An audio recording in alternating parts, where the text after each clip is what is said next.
Hi goodies, நம்ம இன்னைக்கு பார்க்க போகிற கதை முயற்சி. வாங்க பார்க்கலாம்.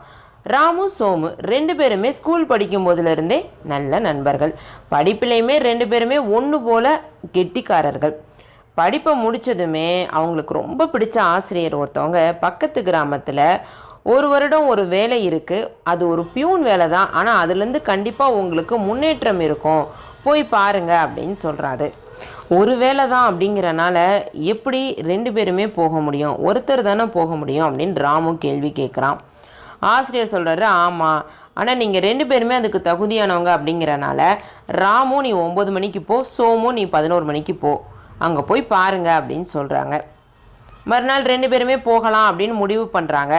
நாளைக்கு போகிறதுக்கான ட்ரெஸ்ஸு எல்லாமே எடுத்து வைக்கிறாங்க, ஷூக்கு பாலிஷ் போட்டு எல்லாம் ரெடியாகிறாங்க. ஆனால் அன்றைக்கி இரவே அவங்க எதிர்பாராத வண்ணம் இடியுடன் கூடிய பெரிய மழை பெய்யுது. அந்த ஊர் மலைப்பகுதிக்கு பக்கத்தில் இருக்கிறனால கற்கள்லாம் உருண்டு பாதை முடங்குற அளவுக்கு மழை பெய்யுது. ஊரெங்கும் தண்ணியாக வெள்ளமாக பெருக்கெடுத்து ஓடுது. ரெண்டு பேருமே விடியும் வரைக்கும் பொறுத்து பார்க்கலாம் அப்படின்னு முடிவு பண்ணுறாங்க. விடிய காலம் வருது, பெய்துட்டு இருக்கிற மழை குறைய ஆரம்பித்தது. ராமு வேலைக்கு போக தயாராகிறான். வழியெங்கும் வெள்ளம் இருக்க அவனுடைய முடிஞ்ச வரைக்கும் ஷூ நனையாமல் நடக்கிறான். ஆனால் அதுக்கு மேலே கற்கள் வெள்ளம்னு கரடு முரடாக பாதை இருக்கிறனால பியூன் வேலை தானே, வேறு வேலை தேடிக்கலாம் அப்படின்னு அங்கே போகாமலே வீடு திரும்பிடுறான். 9 மணியும் தாண்டி போயிடுது. சோமு அவனுக்கான நேரம் வருது, அதனால வீட்டிலேருந்து வெளியே வர்றான். வானம் தெளிவாக இருக்கிறத பார்த்து ரொம்ப சந்தோஷமாகறான். அப்படியே நடக்க ஆரம்பிக்கிறான். கற்களும் தண்ணீருமே அவனுடைய பாதையை அடைக்க அந்த கற்களை நகட்டி அந்த வெள்ளம் இருக்கிற இடத்துல போடுறான். அது மேலே கால் வச்சு முன்னேறி நடக்க ஆரம்பிக்கிறான்.